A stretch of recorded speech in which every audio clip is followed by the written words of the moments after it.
all those platforms, which are invaluable in their own right, are segregating us from that environment in which we as human beings need to be immersed. And the only way I can see us really being part of that environment, really going out there and doing extensive research as human beings, melding with technology, is to become aquanauts, or to be aquanauts and go out there for extended periods of time, not hours or minutes, but days, weeks, months, and maybe even longer.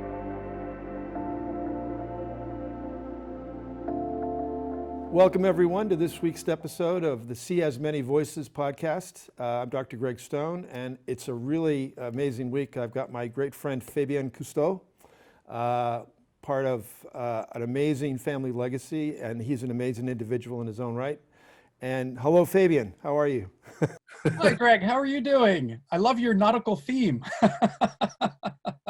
What's that? Oh, you mean the background? Does it look nautical? Your background, yeah, it's great. It's me, actually. I have my little, this case here is my little treasure trove of little artifacts and stuff that I've accumulated over the years. And I see you've got a virtual background. That must be a Proteus, huh? Yeah, well, with this lockdown and all that, it feels like I need to at least pretend like I'm underwater, since we're separating at home. So I'll put on one of my backgrounds and see if it works, and then we'll get going here. This is one of my favorites. Ah, yes.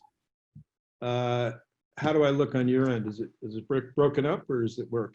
Looks good. Looks good. There's a little ghosting if you move too fast, but that happens with Zoom.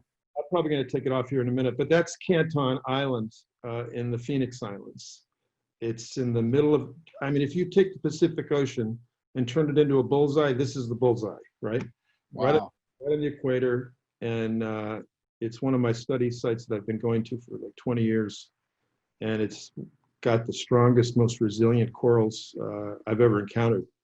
They've been exposed to the oscillations of El Nino for millennia, right? So they've been bred to withstand these temperature swings of like 10 degrees centigrade without any problem at all. Whereas more constant environments like the Great Barrier Reef, for example, if it goes 2-3 degrees off, they just fall over dead. So that's an appropriate one for me for now. And then you've got your really cool looking concept there. Now that's Proteus, right? Well, that's just one. That's just a virtual background. But if we want to look a little bit more closely, this is Proteus back here. Okay. I don't know that this one has a diver in it, but it's shallow enough so that you can have a diver. I do want to learn all about that. You know, I just saw you recently in Aspen. That was really a pleasure, and I did get a sense of it there, but I really didn't get the details, and I intentionally waited until today. Real time on this. You have, when I was growing up, of course, your grandfather's shows were deeply inspiring to me. But also, in those days, you'd get like Popular Mechanics, and these magazines would have covers with underwater cities on them. And it was like this thing you thought was going to happen. And then suddenly it didn't happen, and everything went into space, which I'm also supportive of. But you're reminding me of those exciting visions from the 60s and 70s where we actually thought about expanding and exploring and living under the water. So tell us about what that is. Well, and that's a great point, Greg. I think you and I dream very similar dreams in many ways. And yeah, back in I wasn't around till the late 60s. That's when I was born. But back in the 60s, I guess what's old is new again, and we're dreaming dreams that they were thinking of back then. And between space and ocean exploration, there was certainly a lot of parallels.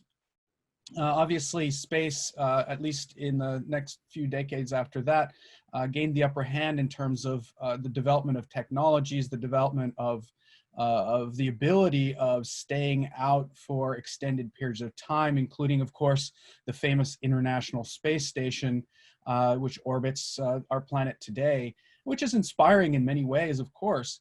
But at the end of the day, and obviously we're, at least for me, I'm a little biased, but I would imagine that ocean exploration, as it pertains to living for extended periods of time, was in many ways sidelined for the ocean.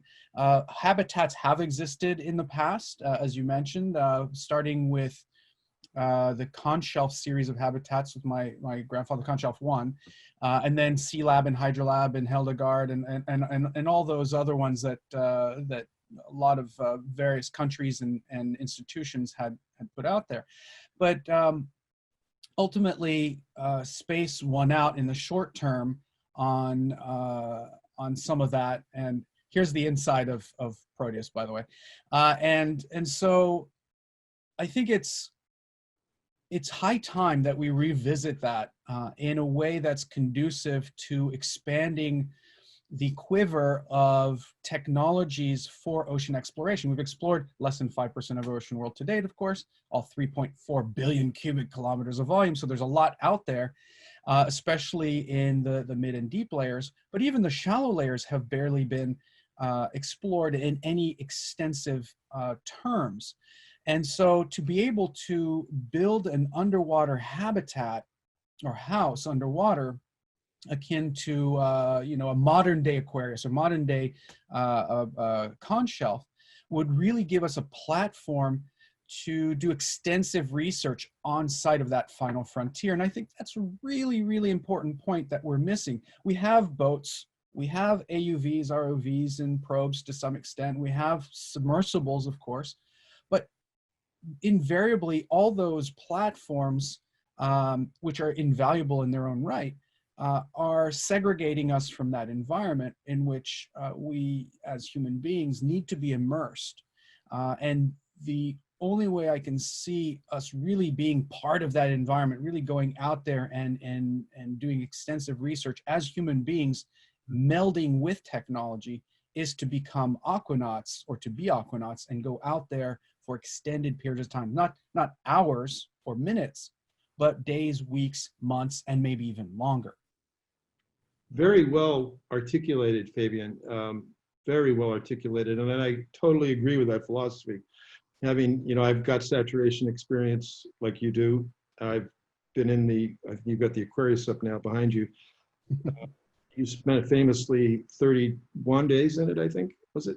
31 days, yeah. And this is, for those who don't know what Aquarius really is, it's the last remaining undersea marine laboratory, and it's about 550 internal square feet, and up to six people live within that nice cozy space. So anyone who has a studio apartment in New York City and some roommates will probably be familiar with that kind of space limitation. I'm so glad you gave me that number, because I've been, you know, I've done 3 missions in her.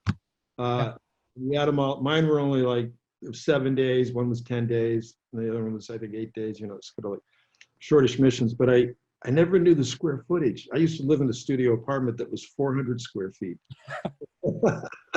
So I got roommates. Also, you know, I want to emphasize one of your points, which is a very good one. You said 3.4 billion cubic kilometers of ocean, right? Mm-hmm. Now, people I've found don't really have a good sense of what a billion means. Now, I'm going to give you a little tool that has been helpful to me. How long do you think a million seconds adds up to? Well, I'd have to do a quick calculation of that. 12 or 15 days. 2 days. 12 or 15 days is a million seconds. Okay. Now, how long do you think a billion seconds is? About a few months. I'm guessing. Years. It's 32 years. 32 years. Okay, great. You go from a million seconds is 12 days. Yeah. And a billion seconds is 32 years. A trillion seconds, I believe, is about 32,000 years. So the point is, 3.4 billion cubic kilometers is an enormous amount of volume. Yeah. You know, people think about million and billion. It's hard to like get it's an exponential transformation between the two. That's a huge volume of that people need to realize that you've just described on our planet. It's the largest known livable space in the universe that we're aware of. On planet Earth. 90, what is it? It's 98% of the livable space on the planet is in the ocean or something like that. It's really high. Yeah, and that's what I try and quote, because what people don't relate to, because we're human beings, we live on a veneer, right? That terrestrial veneer. And so you add that third dimension into this living space discussion, all of a sudden it becomes a huge place. Yeah, yeah. Well, you know, the way you built the argument about how we need to be there, we need to live there. You know, I'm totally with you, because when I was in Aquarius, and by the way, we should try to call him during this podcast, our friend Ian Somerhalder. When Ian Somerhalder and I came down to visit you during your famous record-breaking 31-day saturation mission, you know, it's like, for me, it was like coming home, because I know that thing so well. But when I was in it, I just, you know, I'd spend all day outside, and then in the evening, if my dive buddy didn't want to go, I had a problem with one of my dive buddies. He was like he wanted to stay inside most of the time. I could go out on the hookah, and you know, it's just like, it's a different thing. You really get to know the reef around that aquarium, around that habitat, like you can't during normal, you know, tank dives from the surface. So these visions for living in the ocean, I believe will come true one day as technology increases, and exponentially it makes these things more possible. And it was really a theme in my last book, The Soul of the Sea and the Age of the Algorithm, where I was looking at past industrializations and trying to look a little bit over the horizon into the fourth industrial revolution, which is big data, renewable energy, high-tech solutions. And it was co-authored with Nishan Dignarian. And it may be that one day we can get a technology that where material science and manufacturing could make spaces underwater quickly, you know, and affordably.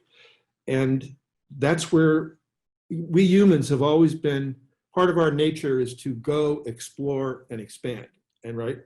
And we've just finished colonizing the whole planet terrestrially. Now what's left? Well, some of us anyway. I mean, others would rather have someone else go out there and do it because for various reasons. But we're all, at the very least, armchair explorers, and we love to follow these adventures to some of us who want to step into the unknown and take those risks, of course. But those risks, if well calculated, are definitely worth it. And you've touched on a whole bunch of points there that I found very interesting during Mission 31, and I'm sure during your missions as well, which is everyone reacts differently. And something that we tried to make sure was judging the candidates for Mission 31 based on their physiological and psychological parameters. And you were mentioning that you loved going out into the water column and your dive buddy would rather stay inside. We had some very interesting data points with regard to our 6-person team. Granted, it's only a 6-person team, but the reactions, the emotional reactions of staying underwater for a long period of time in something the size of a school bus, or based out of something the size of a school bus. And that was that I felt like it was home. After 31 days, I didn't want to go back to the surface. That was my most depressing moment of the mission, is having to give up that luxury of time at the bottom to go to the surface. Whereas a couple of our team members had various different reactions. One of them was happy to come back to the surface and rejoin the family and friends and everything else. A couple of the others could have stayed down a couple more weeks. We had one person who had to be switched out in the middle because he was more than ready to get out. And so that was something that could feasibly, if the time was extended, could have been potentially very dangerous, because when people are starting to feel trapped and maybe more than uncomfortable, they start reacting in ways that are unpredictable and are in extreme environments extraordinarily dangerous. So you have to judge all of that. I do believe that we pretty much have the technology at this point, maybe not the economics, but the technology at this point to build habitats for extended deployment. And we have to take into account the human factor, of course, to make it as homey, as comfortable as possible, so that you can bring with you some of the elements that would extend the psychological parameters of stay underwater. I don't know if, and physiologically, of course, we can tackle some of those issues as well. But you know, there's a very specific psychological makeup for those who want to venture forth for extended periods of time into that alien world. And it's what makes astronauts astronauts. It's what makes certain people want to sign on to colonize Mars. But I would imagine the vast majority of us enjoy this little oasis in space too much to go that far out into space. Well, you brought up something really, I think, important and interesting. Well, maybe more interesting than important, but it was the psychological component of who can withstand that kind of environment. And that leads to NASA actually has used the Aquarius as a training site for astronauts because it simulates in many ways being in space, having to think about pressure differentials all the time and living in a closed environment. You know, and I don't know if they still do or not, but I know for a while they were. But I want to point out to our listeners and viewers that the pressure differentials is something that is an enormous challenge in the ocean because of if you go up into space, you know, you and I are in 14 pounds per square inch is the pressure around us. And that's essentially the weight of 1 square inch up into the atmosphere. That's the weight of the atmosphere coming down on us. 1 ATM. Every 33 feet in the ocean, you add another 14 pounds per square inch.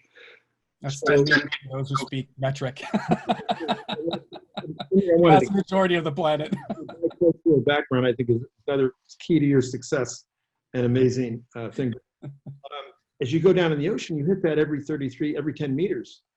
Up in space, it's only once. So if you go to the Smithsonian and you look at the spacecrafts that are on display there, I'm always amazed how thin they are. They're like made of tin foil because it's not the pressure they deal with up there. There's other factors that they have to deal with. But the ocean has a tremendous pressure barrier to get down deep. How deep do you plan to go with it? Well, you know, that's a great point, and one that I'm glad you brought up because most people don't even think about it. Well, you know, I make this mistake all the time of equating aquanauts and astronauts as being very, very similar in form and function. But you're absolutely right. Physiologically, you're subject to a lot of variances underwater. And in some cases, in some definitions, it's an even more extreme environment. And although before you become an astronaut, you first have to become a scuba diver, and it's great training and anecdotes for what you may be facing in space, especially with the exercises that they have to do. The further down you go in the water column, the more pressure is exerted on bodies, including physical bodies, as well as technology, as well as different equipment. I got to tell you, before I answer your question, I'm sorry, some of the things that we never even thought of during Mission 31, and I don't know if it was the same when you went down, but our batteries, our lithium-ion batteries were acting very differently depending on the types of batteries that they were and depending on types of technology that we were using, whether it was cameras or other. Some days they would charge well, some days they wouldn't, some days they would drain very quickly. So it was not part of our studies, not part of our research, but something definitely to point out as we talking about pressure exerting a lot of difficulties on various things. And as far as an aquanaut, being saturated, even just at 3 atmospheres, right, at 60 feet, 66 feet, whatever, it allows you to go out in that water column because you're saturated I'll put in quotations indefinitely, but certainly for extended periods of time, as you saw. And because we were able to spend that much more time in the water column, that underwater city, in the case of Aquarius, which is a coral reef, the residents of the reef started accepting you as part of the reef because you were consistently going back, and they didn't perceive you as an alien threat from the surface. Diving down, scuba divers, especially for me, I find that limit of time very frustrating, coming from the bottom, and then having to go back up. So that unprecedented access is pretty amazing. As far as going deep, yeah, because you're starting at 3 atmospheres, you can go down to 150 feet for 5.5 hours with no decode time, and so on and so forth. So it does extend the range of an aquanaut to go much deeper. Proteus itself, being the first an international space station underwater, will have a little brother much deeper at about 75 meters, which allows us to be based on heliox and extends our range even further as human beings. So now we're talking about going down to 6, 7, or more 100 feet. Now, commercial divers have been doing this in very short stints for oil exploration and other reasons. But for us, it allows us to do science much deeper. There are physiological limits. Beyond that, it becomes very, very complicated. But until we perfect liquid breathing and all that. But what allows us to go deeper is the fact that this future International Space Station underwater will have a submersible docking station and ROV deployment. So we will be able to extend the range beyond physiological limits. That's really that's very inspiring to me. And do you envision the initial location, I believe, is in the Caribbean? Is that right? Well, yeah, first location is going to be in Curacao. They've been extraordinarily excited and wonderful hosts for this, and so we're excited about that. The idea is not just to have one habitat in one location, although it is a very target-rich environment for many, many reasons. It's got a beautiful coral reef as far as the Caribbean is concerned. There are a lot of issues also happening in the Caribbean, as you know. And so that gives us a fantastic monitoring station and research station in one, so we can get a better finger on the pulse of the Caribbean. But having one or two in the Pacific, maybe North Pacific, South Pacific, having one in the Indian Ocean, having one in the Mediterranean, and so on, and a couple in the Atlantic, would allow us to have a network, to have a much better feeling for what's going on in the ocean, so that we stop becoming reactive on land in terms of our decision making and start becoming proactive and predictive of what's going on before things happen. You know, Fabien, I feel a moment right now in history where oceanography, ocean exploration, ocean science, however you want to call it, is potentially being disrupted by initiatives like yours, and there's a few others out there. One I can point to is Aqualink. If you haven't seen it yet, Pete Reeve went to this island, actually behind me, a year and a half ago, to install temperature loggers on the reef with me. And, you know, I went down with a pneumatic drill that I bought at Home Depot and ran it off of my first stage. And after you drill 2 holes, you got to throw it out and get a new drill because it's not made to be used underwater. And I had underwater cement, and then I put the temperature logger in, and with a buoy underwater to try to hopefully find it a year from now, because it'll record the temperature every 30 seconds. And afterwards, he said to me, "Greg, is this the state of the art in your marine biology?" And I said, "I'm afraid it is." He said, "This is archaic." And he went and founded a company called Aqualink that has these buoys that record pictures, temperature, and other sensors real time, transmit it to a buoy, to a satellite, back to where you are. And listeners, viewers, aqualink.com, go to it. If you're a researcher or want to be a citizen scientist, you can participate and become part of a new investigation of the ocean, which is very different from the way we've done it in the past. Like you have proposed here with these observatories. And I want you to know that I'm personally and professionally committed to supporting you in any way that I can, because I love it. I just love it. I think this is definitely the future. And starting in the Atlantic is a great idea. That's where I started, where you started. I always like to remind myself that it's the youngest ocean on the planet, and a relatively small one. And then the Pacific is like for me, the ultimate, destination point, because that's the highest biodiversity. You put the Indian Ocean and the Atlantic Ocean together, it's still smaller than the Pacific. It's like the mother Pacific Ocean. So I started in the Caribbean in my own research career. Well, I started in Boston, actually, in the Gulf of Maine, diving in very cold water. But I got down to the warmth of the Caribbean studying whales in the 1980s. But the Pacific is really where I feel at home. It is a beautiful place, and there's validity to each one of those locations. The Caribbean's great because it's a test bed, because there's so much human activity in the area. You can certainly monitor the impact that has on the ecosystem as well. From everything from noise pollution, which no one talks about, to of course all the other things that people talk about, plastics and so on and so forth, as well as looking at in all these various parts, the microscopic to the macroscopic can really bring in some pretty significant data points and some pretty significant research, especially, we're talking about nothing but COVID and everything else these days because we're all facing this pandemic. But that's a great point, or a great example of something we can seek answers to and combat by coming out with the answers from the ocean. I mean, it's a chemical soup. Absolutely. And you've picked the best place, by the way, in the Caribbean. It's as close as you get to the Pacific in that area. We love the variance. It's on a seamount, so you get depth very quickly. So for pragmatic reasons, it's great. We also are going to be located in a marine sanctuary, so hopefully it's not as. I've been there, and it seems like a great area that will hopefully be the lesser disturbed of the areas in the Caribbean.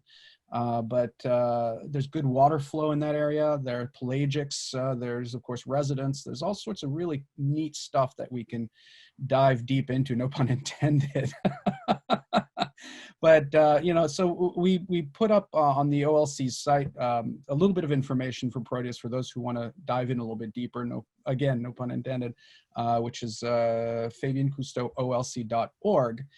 But ultimately, all these technologies, be it the buoys, the probes, are part of a matrix that adds to the quiver of technologies and approaches that we can do that research from, that we absolutely need to, because whether you live on the ocean front or 1,000 miles away, we're all beholden to the ocean for our health, our well-being, and our existence in general, and especially for the future of our generations. Oh, so exquisite. Yes, and by the way, we do have a podcast on sound pollution with Dr. Simone Bauer-Pickering and movie soundtrack composer, musician John Powell. It's a fascinating discussion about sound and sound pollution in the ocean, listeners and viewers, which you can check out.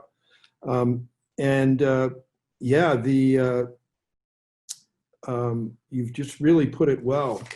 Our dependence on the ocean, and by the way, we're going to put all those links on our website so people can find you and find the projects, and I will promote it.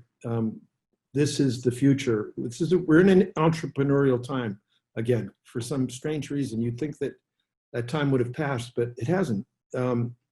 Along with you, the buoy system I just described, Aqualink, I know a younger scientist named Austin Gallagher, who's come up with a deep camera drop system for under $10,000. Yeah. The system goes down to 6 kilometers, Fabien, and he can set it, and then you send an acoustic signal, it drops the sacrificial weight, and it comes back up with footage. And I've worked with, we used to call them rope cams, because we had to put them on the end of a big long rope and pull them up and down. And $7,000 of that is the acoustic release mechanism. So if there's a workaround, you could get those down to a few $1,000s. Now imagine if you had those distributed with citizen scientists and scientists and had a systematic exploration or even a wiki approach that you then retroactively systematize.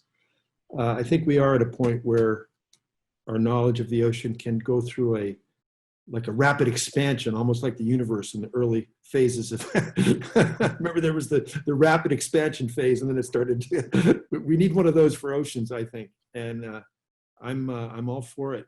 Go ahead. I mean, you're absolutely right.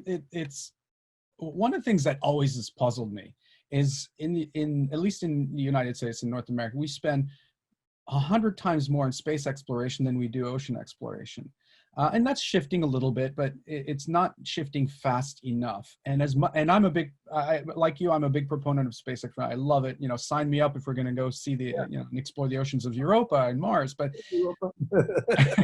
but you know, this is such an amazing place. And as you mentioned, we need more attention on the ocean because of the fact it's pragmatically speaking, it's our life support system, but also because there's so much opportunity out there, that 3.4 billion cubic kilometers of volume, and the fact that it houses 90% of our species, many of them, the millions and millions of them that are still unknown, and we can go out there with affordable technology. We can go out there with platforms such as Proteus. We can go out there with new technologies that have yet to be invented. There's so much opportunity out there to really go and learn more about this bed, this thing that makes us so unique in the universe, or at least in our galaxy right now, which is this oasis in space. It does afford us a lot of opportunity, technologically, economically, and of course on a life-sustaining level. But we know so little about it. It's puzzling to me we haven't gone out there more. Yeah. Me too. You know, the name of this series is The Sea Has Many Voices. We borrowed that from T.S. Eliot's writing. And it was by intention, this series is meant to get a variety of voices to the table, because we believe, and I know you do too, that it's time society actually orient itself to the ocean, which we have not done yet. We've been so terrestrially oriented. We've sort of forgotten about the ocean, yet the ocean is the life support system, as you described it, for our planet. And the fate of humanity and the fate of the oceans are the same. As the ocean goes, so goes humanity. And it's high time we get off in American lingo, get off our horse and to it. You know, we got This is a family show, right? That brings me back to your part of a legacy, the Cousteau legacy, a very powerful, important legacy.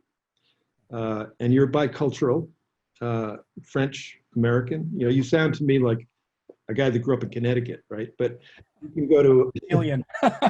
I've moved 32 times in my life. Paris would be, no one would know the difference, right? You're like both. Can you talk about all that a little bit? Is there? Sure. Well, you know, Go ahead. It being the third generation in my family, it's a double-edged sword. First of all, it's a blessing because I had the opportunity to have the best teachers out there, not just my family, but the crew of Calypso and Alcyon, and going off on expedition from a young age. Scuba diving really since I was 4. And then, of course, more importantly, going off on expeditions from 7 years on. I was exposed to people who were brilliant, who were pioneers, who were intrepid and so well versed in their world. I couldn't have asked for a better classroom. And being brought along on these adventures way before cell phones and all that stuff, and being immersed 100% in an aquatic environment that very few people had gotten a chance at that point, and even to this day get a chance to explore in any fundamentally important way, gave sensibilities that are tools today that hopefully I can use in communicating the beauty and importance of this alien environment. And as part of the mission, as part of the philosophy, the most important thing that we can offer, that I can offer as a third generation, is not only the storytelling ability, but being able to communicate something that could be deemed education, but in an empowering way to the general public, so that they can get a better sense of the importance and the fragility of our ocean world. Being a storyteller, and as a matter of fact, I wasn't actually planning on doing this, but now that we mentioned storytelling, or I mentioned storytelling, I mean, being able to share some of these adventures through books like this from Simon & Schuster.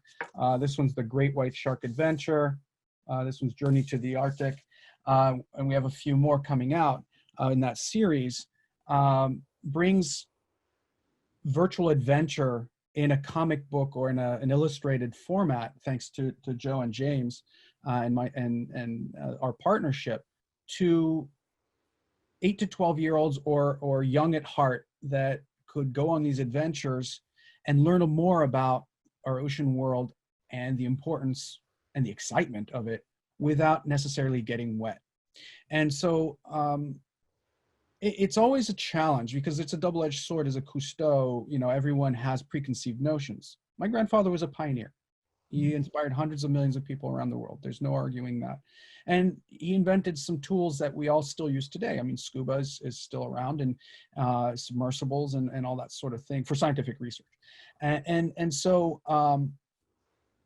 it's not something that I ever try to compare myself to, because people do it anyway for me, but it brings about preconceived notions that are always a struggle in these conversations, because he was unique, and they were at an era that is very different than today, but at the same time we have opportunities to, and I say we because it's the family, but we have an opportunity to stand on the shoulders of giants and really propel the message forward in a way that that hopefully will resound for the next few generations. Yes, well, I was one of those hundreds of millions that was profoundly influenced by your grandfather. You're the grandson of Jacques Cousteau, one of the grandsons of Jacques Cousteau, and he was the co-inventor of the modern day scuba regulator, two-stage regulator, which was the breakthrough technology that allowed us to be untethered to the surface and swim around freely like the fish, essentially. And I look at in my last book, Soul to Sea and the Age of the Algorithm, I look at the ocean, the decadal changes in the ocean from about 1950 onwards, and I look at the 1960s as the Enlightenment era, brought about by your grandfather's giving everyday access to anyone that had. I remember the first regulator I bought was like $30. You went down to Leech Mears and you could go diving, and it was an amazing transformation. You suddenly could see things down there. And there is an expectation, and there is a bit of I don't want to call it a burden, but a opportunity and a responsibility that comes with you.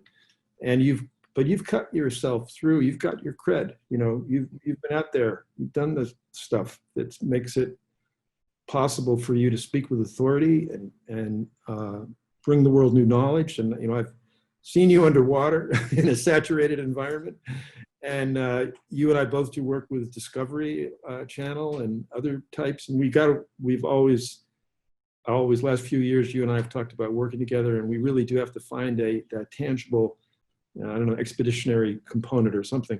My great mentor Teddy Tucker from Bermuda knew your grandfather.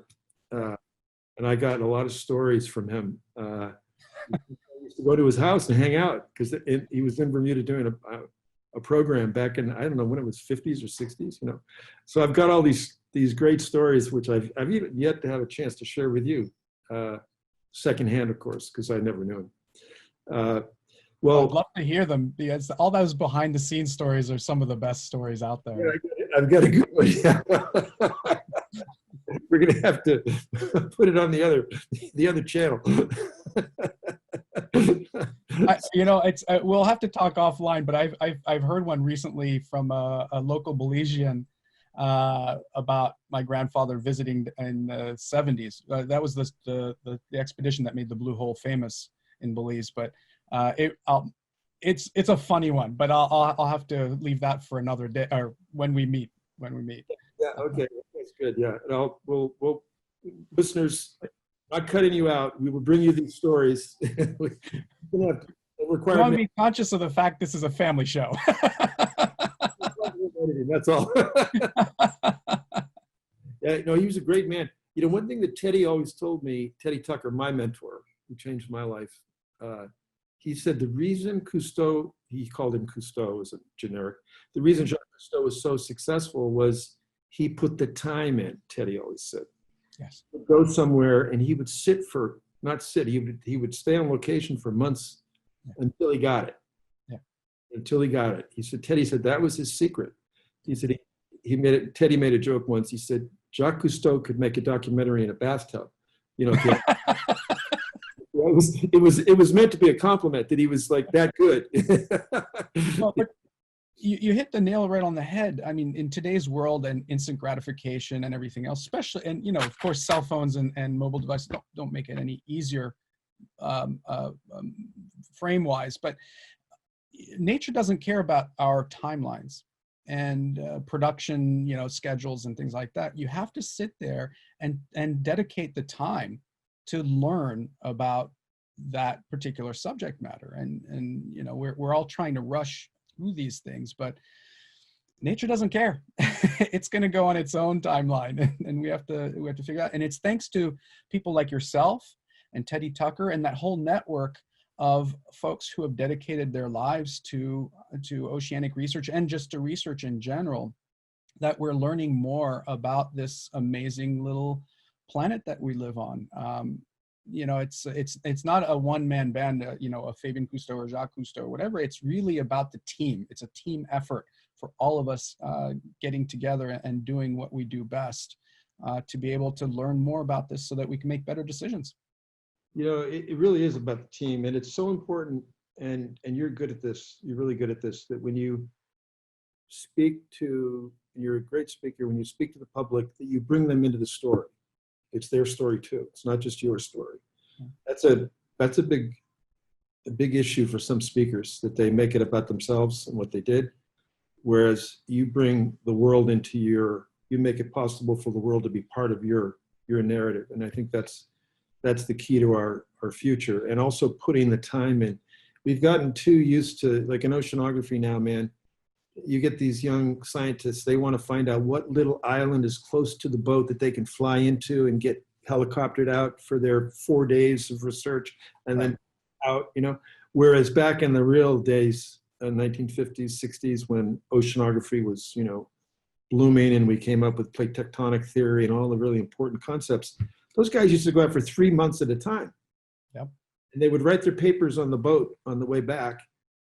They'd meet with their graduate students for a week or two, and then they go back out. Yep. I find that to be the best way. I mean, we have the luxury of time in the field nowadays is quite a luxury. I mean, it obviously costs a lot of money. It takes a lot of time, and to try and convince the powers that be to dedicate those resources is getting more and more difficult. The last time I remember spending more than a few weeks on site was in the Amazon River with my father and my sister during Ocean Adventures for PBS, which was the result of some of that. And we spent we went back several times, we spent a total of 11 months in the field. Now, granted, not in all in one place. The Amazon is a huge water basin, but we were able to cover a lot of topics in that amount of time because we were on site, and of course, good pre-prep and everything else. And it's important for people to understand that you need to spend the time out there. You need to go out there, and sometimes, often, it's not glorious. Often it's, you know, a lot of sitting and waiting and hoping that you're in the right place at the right time for the action to happen. And a lot of times it's just a matter of studying the same thing over and over and over again every day. And you know this better than anybody. But the end result is a very rich story, a very rich data set, and a huge, hopefully a huge reward of learning more about that particular subject matter. Yeah, to your point, and unfortunately, we're going to have to wind this down pretty soon here, largely because we are a slave to having manageable in terms of time. But to your point, I live in California now, as you know, and you visited me here, and I visited you in New York where you live. And I'm lucky enough to be right on the water. And I wouldn't call it a hobby. I did my PhD on dolphins. And there's a population of dolphins that live right offshore here in front of my condominium. And I go out every morning with my computer and my cell phone and start my workday with my drone, but mostly just looking. And I want to share with you some video that I just took just the other day, which was pretty interesting. If I can make it come up here. Yeah, here it is. Can you see that? Oh, wow. Yeah. Now, this is unedited drone footage from Santa Monica, Pacific Palisades. These are Tursiops truncatus, the famous bottlenose dolphin, a flipper. And they live right here, right next to California, Los Angeles airport, and all the activity that's around. We are literally, one just rolled over to look at the drone. I always think that's funny. He went on his side to look up because he could hear the high frequency sounds coming. You're not scared or anything like that. But we are part of the ocean system now, Fabien.